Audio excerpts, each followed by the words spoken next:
Welcome class. In this lecture, we will discuss about the Poisson's ratio. Okay, we will discuss about Poisson's ratio.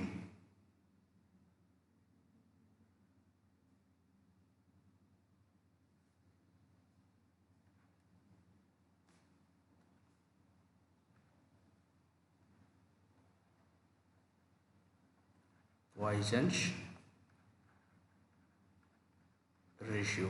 What is Poisson's ratio? Clear? So first, before discuss the Poisson ratio, we should remember what is longitudinal strain. Longitudinal strain क्या होता है and lateral strain क्या होता है। Lateral strain क्या होता है, इन दो चीज़ों के बारे में हम लोग डिस्कस कर लेते हैं। लॉन्गिट्यूडनल स्ट्रेन क्या होता है और लैटरल स्ट्रेन क्या होता है। तो लॉन्गिट्यूडनल स्ट्रेन क्या होता है? The strain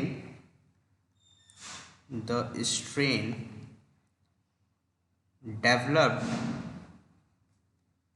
in the direction of strain, in the direction of stress. Stress के डायरेक्शन में जो स्ट्रेन डेवलप होगा उस स्ट्रेन को हम लोग क्या बोलेंगे? लॉन्गिट्यूडनल स्ट्रेन और axial strain. Clear? Longitudinal strain और axial strain. Now what is lateral strain? तो the strain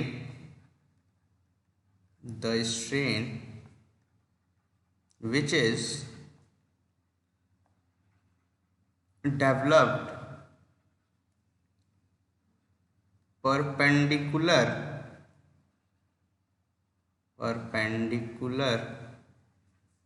to the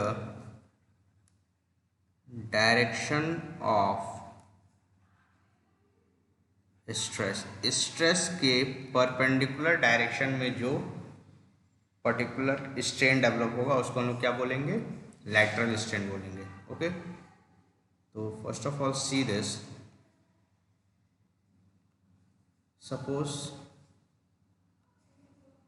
this is a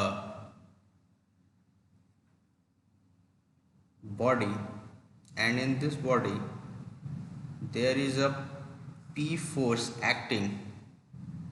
There is P force acting, and this due to this P force there is a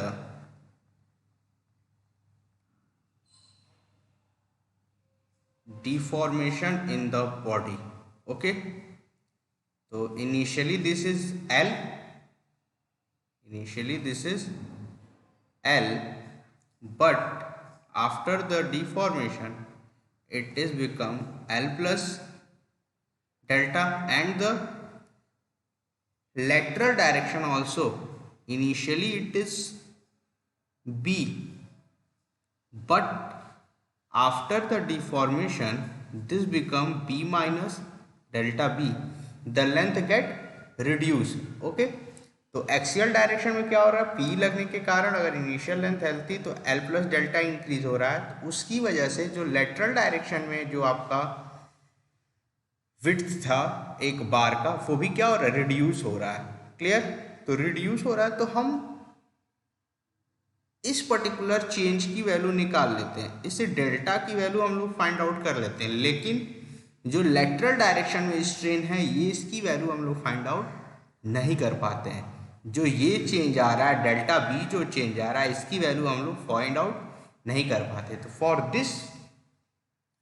this we introduce a ratio that is known as Poisson's ratio. ठीक है, तो here we can write out we do not know the value of delta b. So for this we introduce a ratio known as Poisson's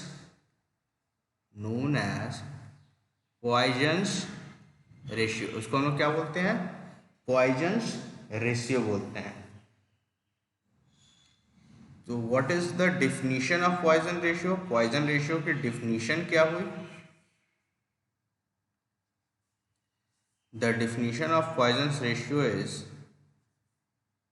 Poisson ratio का definition क्या हुआ? फिर poison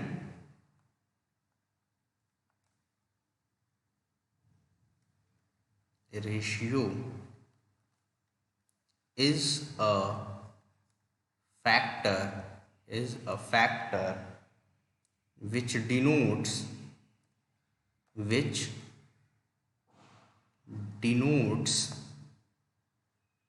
the effect of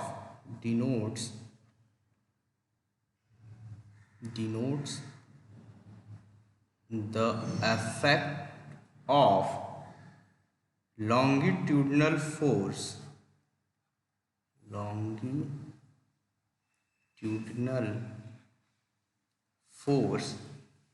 in the lateral direction.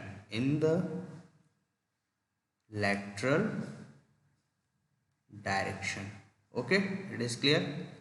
Poisson ratio क्या हुआ? एक factor हुआ जो longitudinal force के इफेक्ट को लेटरल डायरेक्शन में बताएगा. क्लियर? अब मैथमेटिकली देखते हैं ये क्या होता है. What is it says in terms of mathematics. Mathematically ये क्या कह रहा है? तो mathematically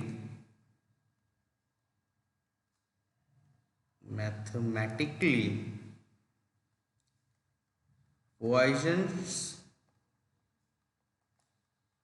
ratio is equal to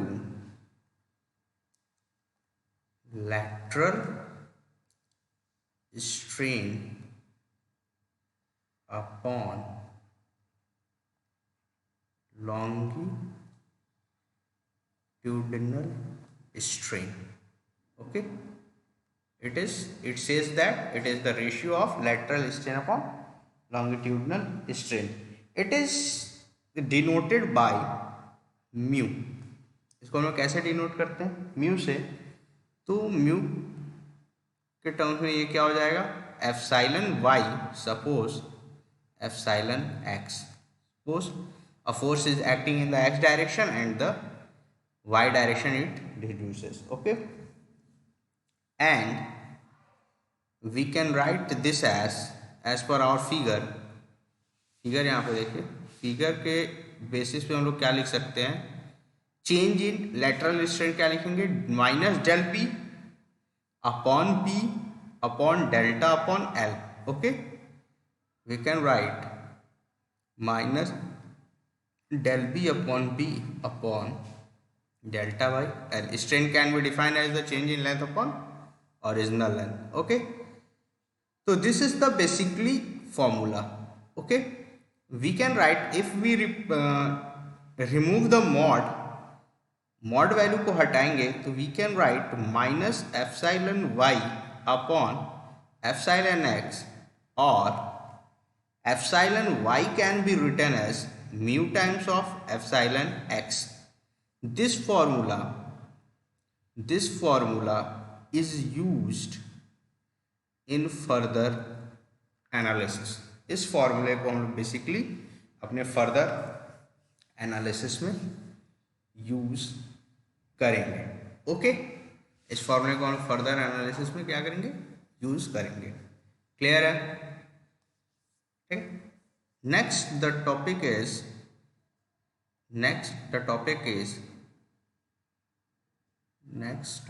the limits of mu.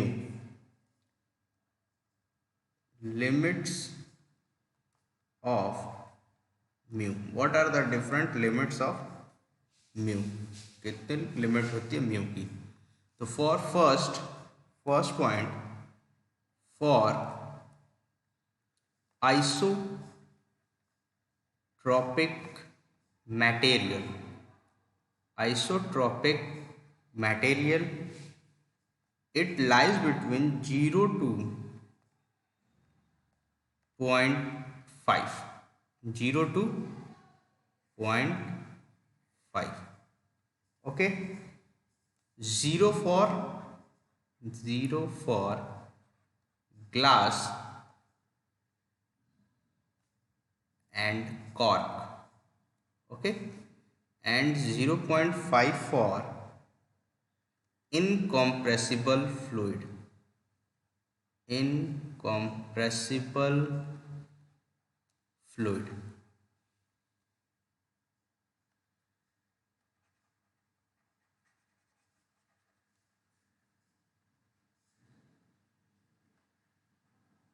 Incompressible fluid. Okay, in the further we will discuss how it is 0.5 for incompressible fluid. Okay, now the next, for polymers, for polymers the value of mu lies between -1 2.5, -1 2.5. Okay, next, for metals the value is between 1 by 4 to 1 by 3. Okay, so these are the limits of mu. Okay,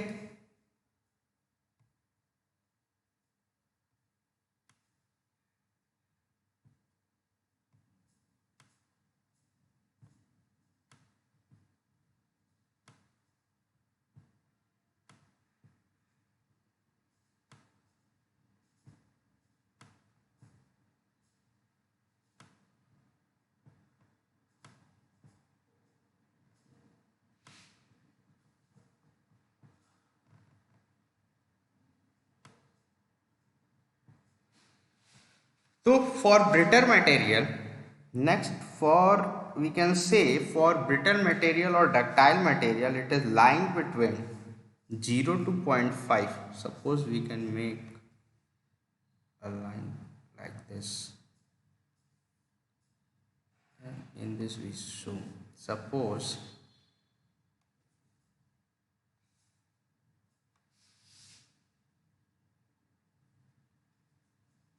this is 0, this is 0.25, and this is 0.5. So we can say that from 0 to 0.5, 0.25, sorry, 0 to 0.25, this is for brittle materials and this is for ductile materials. Clear? Okay, clear?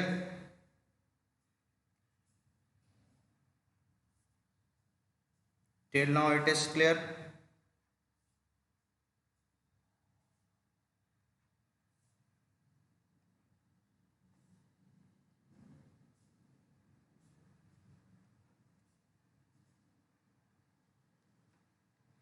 Now, as we know that there is an exception for everything. हर चीज़ में क्या होता है? Exceptions होते हैं, कुछ ना कुछ क्या होते हैं? एक्सेप्शंस हमारे पास होते हैं. तो for exceptions we can make a table. For exceptions we make a table. Wait till. Okay, now exceptions. क्या क्या एक्सेप्शंस हैं? तो for exceptions, in there is a material and here the mu First of all, we write gold, that is 0.44. Next, copper, that is 0.355. Next, bronze, it is 0.35. Next material is stainless steel. Stainless steel, that is 0.35. Next one, aluminium, it is 0.33. Next, steel, 0.288. Next, wrought iron. Next, wrought iron, that is 0.278. It is 0.278. Next, cast iron, that is 0.27. And the last one is concrete, that is 0.2. Okay, these are the exceptions of mu. Okay, for gold it is 0.44, copper 0.355, bronze 0.35, stainless steel 0.35, aluminium 0.33, steel 0.288, wrought iron 0.278, cast iron 0.27, and concrete 0.2. Okay, till now it is clear. Now the next topic is analysis of normal strain. Normal strain की हम लोग analysis कैसे करते हैं. Okay,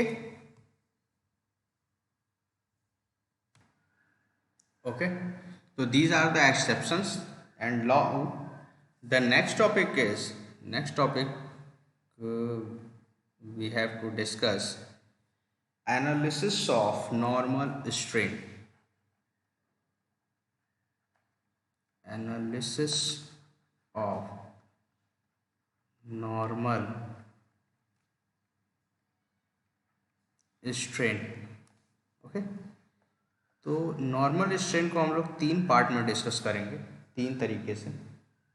so first one is one dimensional loading. One dimensional loading. Okay, particular मतलब क्या हुआ कि किसी एक, suppose this is a body and इस बॉडी पे कोई एक बस इस तरीके से स्ट्रेस अप्लाई हो रहा. Suppose that is sigma x. Okay, तो इस तरीके से हो रहा है, तो स्ट्रेन क्या होगा? What is the strain? Sigma X upon E. Okay, and what is the strain in Y direction? Strain in Y direction क्या हो जाएगा? आप लिख सकते हो epsilon Y is equal to minus mu epsilon X. Same lecture में हमने पीछे पढ़ा हुआ है. ठीक है, it can be written as minus mu sigma X upon E. Okay, clear? यहाँ तक क्लियर है? यहाँ तक क्लियर है? ठीक है. Next, now we will discuss about the second one, which is two-dimensional loading. That is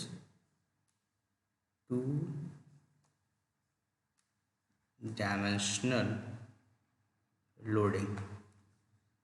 So, what is two-dimensional loading? It means the load can be applied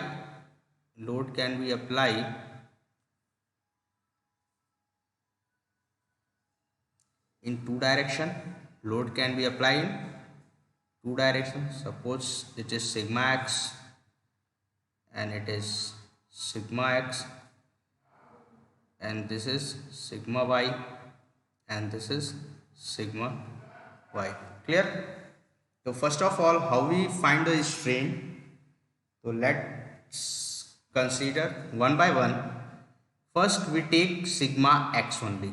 Okay, first we take sigma x, तो sigma X की वजह से कहाँ कहाँ आपका strain generate होगा। Okay, तो suppose sigma X की वजह से आपका एक जो स्ट्रेस जनरेट होगा वो क्या होगा, sigma X upon E. Okay, अब नेक्स्ट वाई डायरेक्शन में क्या होगा, वाई डायरेक्शन में क्या जनरेट होगा, इस पर्टिकुलर सिग्मा एक्स की वजह से, इस पर्टिकुलर सिग्मा एक्स की वजह से वाई डायरेक्शन में क्या होगा, एक और स्ट्रेन जनरेट होगा। उसको हम लोग क्या लिख सकते हैं, उसको क्या लिख सकते हैं, mu times of sigma Y by E. उसको क्या लिख सकते हैं, mu times of sigma Y by E.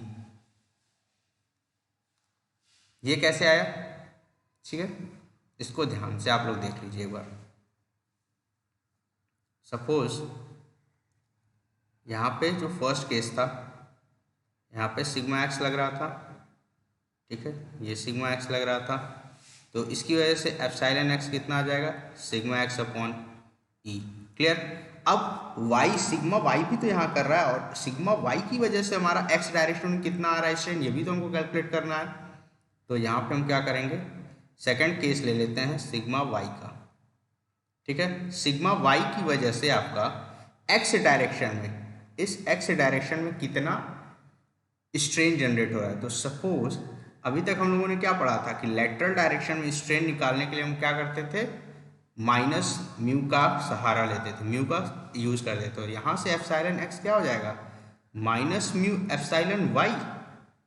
Okay, और माइनस एप्सिलॉन वाई क्या होगा, sigma Y by E.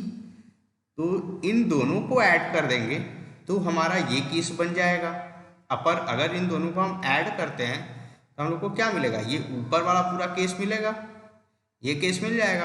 And that, इस वजह से हम लोगों ने ये फॉर्मूला लिखा हुआ है। क्लियर, समझ में आ गया, ठीक है। सिमिलरली हम लोग एप्सिलॉन वाई लिखेंगे, एप्सिलॉन वाई क्या हो जाएगा, sigma Y upon E minus mu sigma X upon E. Clear, okay, समझ में आ गया। एक बार और देख लेते हैं। सपोज ये कोई टू डायमेंशनल सिस्टम था और हमको क्या निकालना है, strain in X direction, strain in Y direction. Clear. तो सपोज फर्स्ट केस लेते हैं जहाँ पे हम लोग एप्सिलॉन एक्स निकाल रहे हैं, हम लोग क्या निकाल रहे हैं, एप्सिलॉन एक्स। तो एक्स के डायरेक्शन में तो सिग्मा एक्स की वजह से कितना आएगा, epsilon X sigma X upon E. Okay, अब सिग्मा वाई की वजह से, मतलब स्ट्रेस जो वाई डायरेक्शन में स्ट्रेस लग रहा है उसकी वजह से एक्स डायरेक्शन में कितना स्ट्रेन आएगा, ये भी हमको कैलकुलेट करना है। तो वो क्या हो जाएगा, epsilon X is equal to minus mu epsilon Y, और एप्सिलॉन वाई क्या होगा, सिग्मा वाई अपॉन ई। तो दोनों को ऐड करेंगे तो हमको फाइनल एप्सिलॉन एक्स मिल जाएगा, वो क्या होगा, sigma X upon E minus mu sigma Y upon E. और सिमिलरली एप्सिलॉन वाई क्या हो जाएगा, sigma Y upon E minus mu sigma X upon E. Clear, okay. Now we can see the three-dimensional loading case. Okay, now we can take the third one. Third one is three-dimensional loading case. Three-dimensional loading, three dimensional loading में कैसे हम लोग strain निकालेंगे। तो इसके लिए figure बना लेते हैं।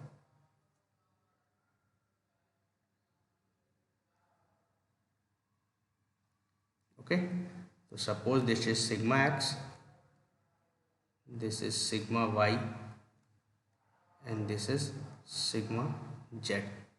क्लियर। अब एप्सिलॉन एक्स क्या है, strain in X direction. Epsilon Y क्या है आपका, strain in Y direction. Epsilon Z क्या है, strain in Z direction. Okay, तो फर्स्ट अभी टू डायमेंशनल लोडिंग में हम लोगों ने क्या देखा कि एक्स की डायरेक्शन में सिग्मा एक्स की वजह से कितना स्ट्रेन आ रहा है, तो वो कितना आएगा, sigma X upon E. Okay, अब एक्स डायरेक्शन में ही आपका सिग्मा वाई की वजह से कितना स्ट्रेन आएगा, तो उसको हम लोग क्या करेंगे, वो हमारे उसके लिए क्या हो जाएगा, लेटरल हो जाएगा, तो minus mu sigma Y by E. और सिमिलरली जेड के लिए लिखेंगे सिग्मा जेड अपॉन ई।